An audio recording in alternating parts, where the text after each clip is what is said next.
సూర్యాపేటలో దారుణం జరిగింది. గంజాయి మత్తు కుటుంబ కలహాల నేపథ్యంలో తల్లి చేతిలోనే కుమారుడు ప్రాణాలు కోల్పోయాడు.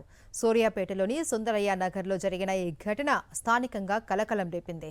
గంజాయికి బానిసైన కుమారుడు భూక్యా విజయ్ తరచూ ఇంట్లో గొడవలు చేస్తూ తల్లి భూక్యా అచ్చిని వేధిస్తూ ఉన్నాడని పోలీసులు తెలిపారు. ఈ నెల 12న మరోసారి మత్తులో అసభ్యంగా ప్రవర్తించడంతో ఆవేశానికి గురైన తల్లి గొడ్డలితో దాడి చేసినట్లు వెల్లడించారు.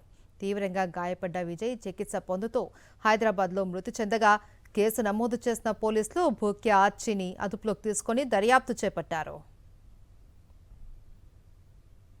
విజయ్ గత కొన్ని రోజుల నుంచి వాళ్ళ మదర్ పేరు పైన ఉన్న ఒక ఫ్లాట్స్ అమ్ముకొని కొద్దిగా తాగుడుకు బానిసై ఇంట్లో కూడా కొన్ని సామాన్లు అమ్ముకొని అమ్ముతా ఉన్నాడు. కొద్దిగా జల్సాలకు పాల్పడుకుంటూ తాగుడుకు బానిసై రెగ్యులర్గా తాగి వచ్చేసి సాయంత్రం టైంలో కూడా వాళ్ళ మదర్ను కూడా కొడుతున్నట్లు తెలుస్తున్నది.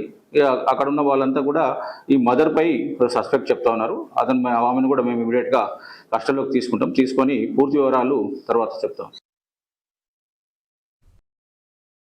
మరిన్ని అప్డేట్స్ కోసం ఛానల్ ను సబ్స్క్రైబ్ చేయండి. నోటిఫికేషన్స్ కోసం బెల్ ఐకాన్ పై క్లిక్ చేయండి.